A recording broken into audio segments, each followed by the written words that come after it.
BBC Urdu کے programme سیربین میں خوش آمدید. ہمارے لندن اسٹوڈیو سے میں ہوں عالیہ ناز کی. پشاور میں آرمی پبلک اسکول کے سانحے کے 1 برس کی تکمیل پر یادگاری تقریبات. شدت پسندی کے خلاف جنگ انجام تک جاری رکھنے کا عزم. لیکن قتل کیے گئے بچوں کے اہل خانہ آج بھی انصاف اور ذمہ داران کے خلاف کارروائی نہ کیے جانے پر شاکی. ایک وہ ہے کہ جنہوں نے کیا ہے، ایک وہ ہے کہ جن کی غفلت سے ہوا ہے، جن کی نااہلی کی وجہ سے ہوا ہے. وہ بھی ہمارے کیا، ہمارے اس قوم کے، ہمارے ان بچوں کے مجرم ہیں. اور سیربین میں کولمبیا کا ذکر بھی رہے گا، جہاں فاق باغی اور حکومت 50 برس سے جاری تشدد روکنے کے لیے ایک نئے سمجھوتے پر رضامند.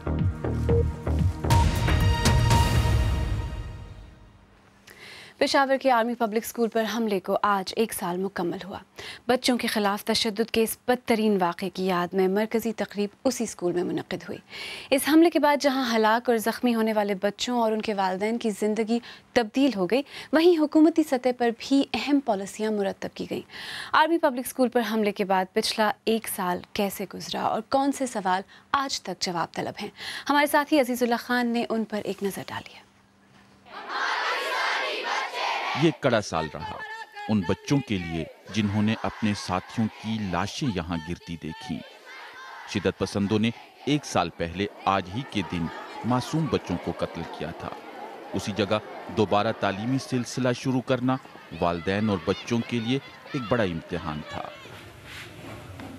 محمد طلحہ 7ویں جماعت کا طالب علم ہے.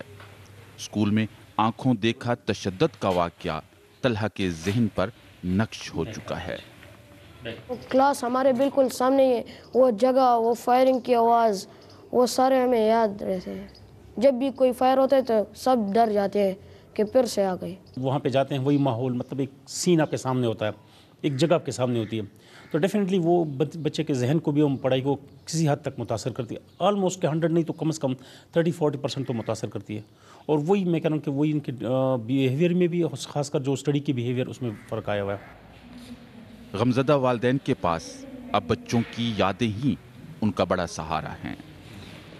آرمی پبلک اسکول کے وہ بچے جو اب اس دنیا میں نہیں رہے، یہاں ان کے زیر استعمال اشیاء نمائش کے لیے رکھی گئی ہیں. ان میں ہر بچے کی ہی کوئی اپنی ہی کہانی ہے. کوئی کھیلوں کے میدان میں نمایاں ہے تو کسی نے تعلیم کے میدان میں اپنی کارکردگی دکھائی ہے. حملے کے بعد دہشت گردی کے خاتمے کے لیے حکومت کی طرف سے نیشنل ایکشن پلان کے تحت متعدد اقدامات کیے گئے، لیکن تشدد کے واقعات ہیں کہ اب بھی پیش آ رہے ہیں. بارڈر کو سیکیور کرنا، یہی ہمارا فیڈرل گورنمنٹ سے ہمیشہ کے ساتھ ایشو رہا ہے کہ افغانستان کے ساتھ بھی آپ کی اتنی لمبی سرحد اوپن ہے اور خیبر پختونخوا کے ساتھ بھی اوپن ہے، اور اس میں ایف سی جو ہے وہ مسنگ ہے. جو ایف سی کا مینڈیٹ ہے خیبر پختونخوا اور KPK کے درمیان، اس کو وہاں پہ پلیس کیا جائے، اور اتنا ایزی ایکسیس نہیں ہونا چاہیے. فوجی عدالتوں نے حملے میں ملوث 4 افراد کو پھانسی دی. جس آڈیٹوریم میں زیادہ جانی نقصان ہوا وہ جگہ کھیلوں کے لیے مختص کر دی گئی. لیکن والدین کا ایک ہی سوال ہے، کیا ادارے کی سطح پر غفلت کے مرتکب افراد کو بھی حکومت سزا دے گی؟ عزیز اللہ خان، BBC نیوز، پشاور. اس واقعے میں قتل کیے گئے بچوں کے والدین کی تنظیم APS شہداء فورم کا کہنا ہے کہ سانحے کی شفاف تحقیقات کرنے کی ضرورت ہے اور اب تک ہونے والی تحقیقات کے بارے میں انہیں کچھ نہیں بتایا گیا ہے. تنظیم کے صدر عابد رضا بنگر سے پشاور میں ہمارے ساتھی رفعت اللہ اورکزئی نے بات کی اور ان سے پوچھا کہ سوگواران نے پہلا سال کیسے گزارا. دیکھیں جی، ہم پہ تو برس گزرا ہی نہیں ہے. ہم تو ابھی بھی 16 دسمبر میں ہی پھنسے ہوئے ہیں، کیونکہ ہمارے اتنے خوبصورت پیارے پھول ایسے بے دردی سے ہم سے جدا ہوئے ہیں کہ ہمارے ذہنوں سے، ہمارے دلوں سے وہ نکلتے ہی نہیں ہے. وہ سانحہ، وہ مومنٹ، وہ واقعہ، وہ دن، ہم تو ادھر ہی پھنسے ہوئے ہیں. انتظار کبھی کبھی خیال کرتے ہیں کہ ابھی آ جائے گا، ابھی آ جائے گا، لیکن پھر زندگی کی تلخ حقیقتیں بھی ہے، وہ آ نہیں سکتے ہیں ہمارے پاس. اب ہم ہی جائیں گے ان کے پاس. کیا آپ سمجھتے ہیں کہ آپ کے جو مجرم تھے وہ کیفر کردار کو پہنچ گئے ہیں اور آپ کو انصاف مل گیا ہے؟ ہمارے مجرم 2 طرح کے ہیں. ایک وہ ہیں کہ جنہوں نے کیا ہے، ایک وہ ہیں کہ جن کی غفلت سے ہوا ہے، جن کی نااہلی کی وجہ سے ہوا ہے. وہ بھی ہمارے کیا، ہمارے اس قوم کے، ہمارے ان بچوں کے مجرم ہیں. हमारे आने वाली नस्लों के मुजरिम है वो। आखिर क्यों? ये हमारे बच्चे इतने कम वैल्यू के हैं कि कोई भी आएगा और वो इनको इस तरह बेदर्दी से शहीद करके चले जाएंगे।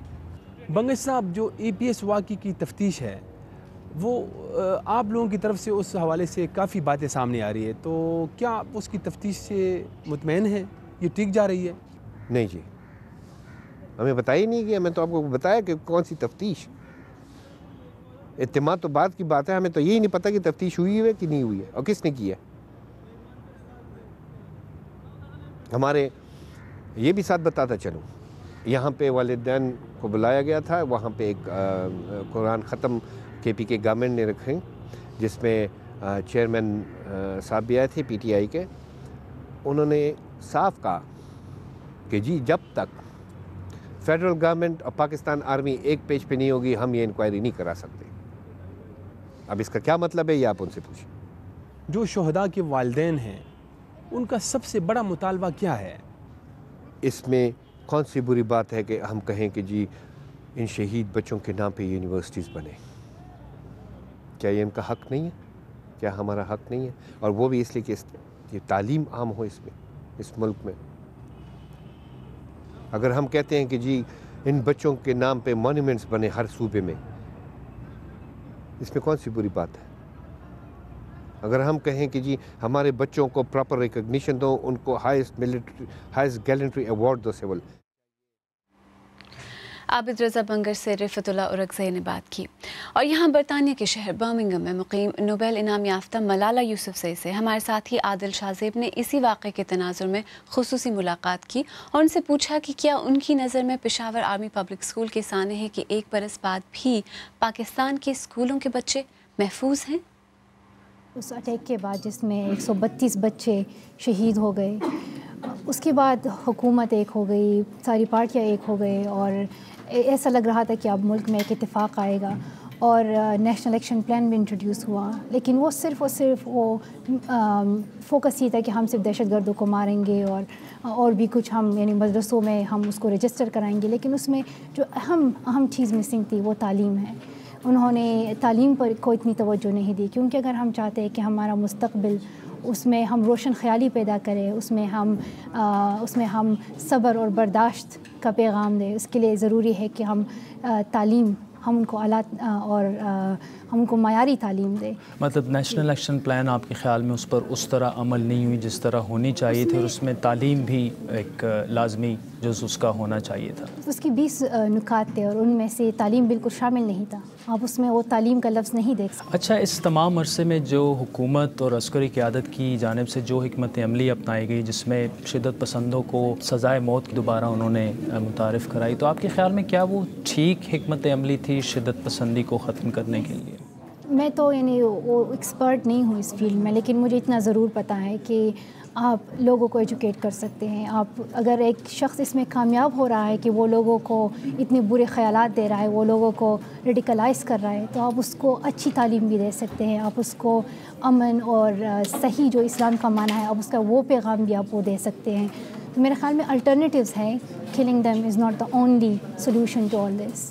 एक तासुर ये भी है कि पाकिस्तान में जो स्कूलों का निसाब है वो भी शायद एक वजह है शिद्दत पसंदी, जिस तरह एक रुझान शिद्दत पसंदी की जानिब और अदम बर्दाश्त है माशरे में, तो ये निसाब को आपके ख़्याल में चेंज होना चाहिए पाकिस्तान में? मैं ये नहीं कह रही कि ज़रबे अज़ब होना चाहिए था या नहीं होना चाहिए था, लेकिन हमें ज़रबे कलम की बहुत ज़्यादा ज़रूरत है। ज़रबे कलम के अलावा, ज़रबे कलम के बग़ैर हम इस दहशतगर्दी के माइंडसेट को हम ख़त्म नहीं कर सकते, क्योंकि अब बंदूक के ज़रिए तो आप दहशतगर्द को मार सकते हैं, लेकिन आप दहशतगर्दी इस सोच को नहीं मार सकते। आप इस सोच को सिर्फ़ और सिर्फ तालीम ही के ज़रिए तब्दील कर सकते हैं।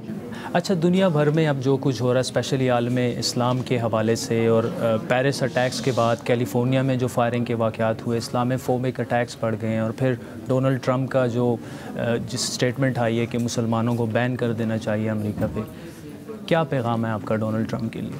तो मेरा तो तमाम लोगों के लिए यही पैगाम है कि इस्लाम अमन का दूसरा नाम है और इस्लाम मज़हब हमारे माशरे में बराबरी और तहम्मुल और सब्र का पैगाम देता है। जो लोग इस्लाम का नाम इस्तेमाल कर रहे हैं दहशतगर्दी के लिए, मुझे तो लगता है कभी कभी कि उन्होंने कुरान कभी पढ़ा ही नहीं है। तो मैं तो ये ज़रूर कहूँगी कि जो कि वेस्ट मीडिया है या ईस्ट है, जहाँ की भी मीडिया है, अगर वो इन टेररिस्ट अटैक्स के लिए सिर्फ मुसलमानों को वो ब्लेम करेंगे, 1.6 बिलियन जो मुसलमान हैं, अगर अब सिर्फ उन पर इल्ज़ाम लगाएंगे तो अब इसे दहशतगर्दी ख़त्म नहीं कर सकते। इसकी वजह से लोगों में और गुस्सा पैदा होता है और इसकी वजह से और दहशतगर्द पैदा होते हैं।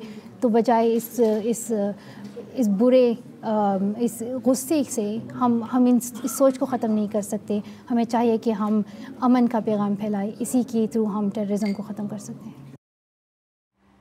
मलाला यूसुफजई से आदिल शाहज़ेब ने बात की। BBC उर्दू के प्रोग्राम सरबीन में आगे चलकर देखिएगा कि कोलंबिया में बागी और हुकूमत एक नए समझौते तक पहुँचे हैं। और ये भी देखिएगा कि आर्मी पब्लिक स्कूल के सानहे में बच जाने वाले तालिब इल्म गुज़रे एक बरस को कैसे देखते हैं।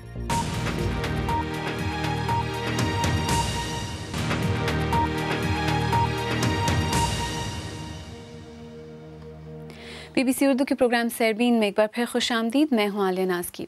आज सरबीन का अहम मौजू पेशावर आर्मी पब्लिक स्कूल पर होने वाले हमले की पहली बरसी है और इसका जिक्र हम जारी रखेंगे, लेकिन आइए पहले कुछ दीगर अहम खबरों पर भी एक नज़र डालते हैं। कोलंबिया की हुकूमत और बाएं बाजू के बागियों ने एक अहम मुआहदे पर दस्तखत किए हैं और कोलंबियन सदर हुआन मैनुअल सांतोस का कहना है कि ये अमन की तरफ एक बड़ा कदम है, लेकिन इस मुआहदे को मुल्क भर से तनकीद का भी सामना है। तफसील के साथ कंदील शाम। कोलंबिया की हुकूमत और इंतहाई बाएं बाजू के बागी group revolutionary armed forces of Colombia के दरमियान 5 दहाइयों तक मुसल्लह तनाज़ा जारी रहा। फार्क 1964 में हुकूमत का तख्ता उलटकर एक मार्क्सिस्ट निज़ाम कायम करने के लिए बनी थी। इस तनाज़े ने 2,20,000 अफराद की जानें लीं, जिनमें 80% आम शहरी थे। लेकिन अब एक अहम अमन मुआहिदा तय पा रहा है। जंगी जराइम और इंसानियत के खिलाफ जराइम के सिवा इस मुआहदे में तमाम जराइम पर माफ़ी दी जाएगी।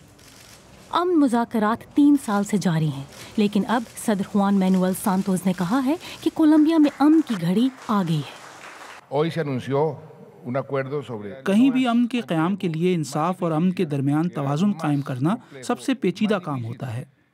लेकिन कोलंबिया में कई हलके इस मुआहदे के बारे में ये सवाल उठा रहे हैं कि बागियों ने जो कत्ल किए, क्या वो उसकी सज़ा से बच जाएंगे? जब मार्च 2016 तक ये अमन मुआहिदा एक हतमी शक्ल इख्तियार करेगा, तो आखिरी फैसला कोलंबिया के अवाम करेंगे, यानी एक रेफरेंडम के जरिए इस मुआहिदे पर अपनी राय देंगे और फिर इन इस्लाहात को यकीनी भी बनाना होगा। कंदील शाम, BBC न्यूज़। बांग्लादेश में आज 44वां यौम आज़ादी या विक्ट्री डे मनाया जा रहा है। इस मौके पर कई तकरीबात हुई। सन 1971 में उस वक्त का मशरक़ी पाकिस्तान खाना जंगी के बाद पाकिस्तान से अलग हो गया था।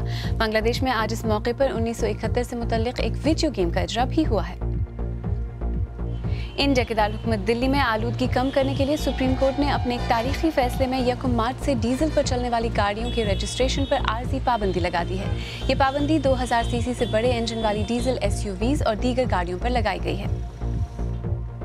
और जापान की सुप्रीम कोर्ट ने एक ऐसे कानून को बरकरार रखा है जिसके तहत शादीशुदा जोड़ों पर लाजिम है कि उनका खानदानी नाम एक ही होना चाहिए। ये खवातीन के हुकूक के लिए लड़ने वालों के लिए एक शिकस्त है, जिनका कहना था कि ये कानून इम्तियाजी और फरसूदा है।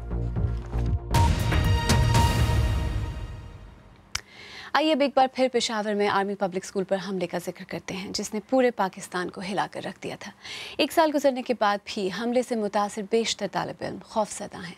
हमारे साथी इरम अब्बासी ने इस हमले में बच जाने वाले 3 बच्चों से मुलाकात की, जिनकी ज़िंदगी इस वाक़े ने हमेशा के लिए बदल कर रख दी। आइए देखें ये बच्चे अब क्या कहते हैं।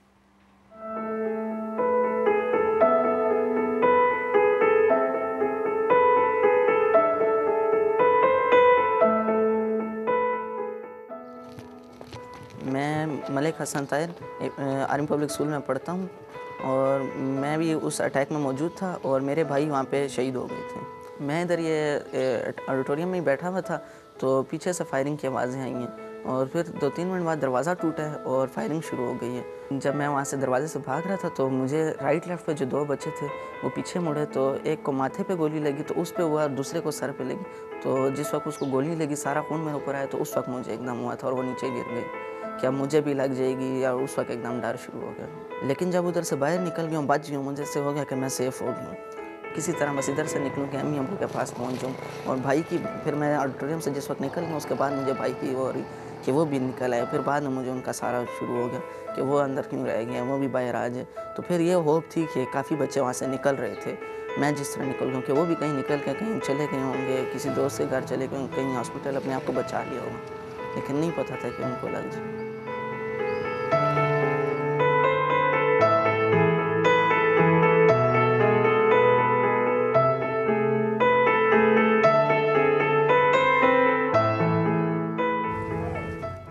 میرا نام اعزاز علی اور میں 9th کلاس میں ہوں. میں بڑا ہو کے ڈاکٹر بننا چاہتا ہوں. میں نیچے ایک دم سے جیسی آواز سنی میں زمین پہ لیٹ گیا. پھر ہمیں وہاں سے ہم لوگ باہر نکلے ہیں تو کلاسوں میں چھپ گئے. اس کے بعد ہمیں آرمی والے لے گئے. 14 شہید ہو گئے ہیں میرے فرینڈس اس اسکول میں.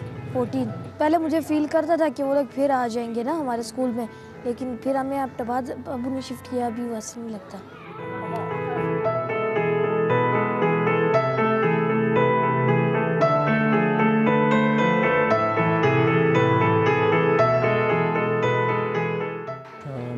عرفان اور میں کلاس فرسٹ ایئر کے اسٹوڈنٹ ہوں. اس واقعے سے پہلے جب میرے ہاتھ اور پاؤں ٹھیک تھے تو میں کرکٹ کھیلتا تھا، فٹ بال کھیلتا تھا، بیڈمنٹن کھیلتا تھا اور بڑی گیمز کھیلتے تھے.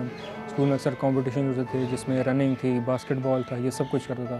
کیونکہ اس واقعے کے بعد میرا ہاتھ اور پاؤں اس قابل نہیں رہے کھیلنے کے، تو اب میں انڈور چیزوں کو زیادہ اہمیت دینی شروع کی. جیسے کیمرہ ہو گیا، میرا کیمرے کے پاس زیادہ ٹائم لگاتا ہوں، پکچرز کھینچتا ہوں کہ اسی میں پھر خود کو بزی رکھتا ہوں. یہ ہاتھ میرا فل بینڈ نہیں ہوتا، نہ میرا ہاتھ فل سیدھا ہوتا ہے. اس طرح کا زور طاقت نہیں ہے جو پہلے ہوتی تھی ہاتھ میں.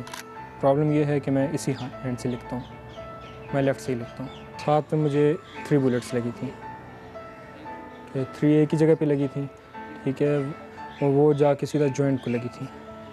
جوائنٹ کو لگی تھیں تو انہوں نے اسی وقت آدھا جوائنٹ اڑا کے لے گئی تھیں اپنے ساتھ. بظاہر تو ویسی زندگی چل رہی ہے، کالج جا رہا ہوں، پڑھائی کر رہا ہوں، مگر ویسی زندگی اندر سے نہیں جیسی پہلے تھی. اب مجھے ڈر بہت لگتا ہے.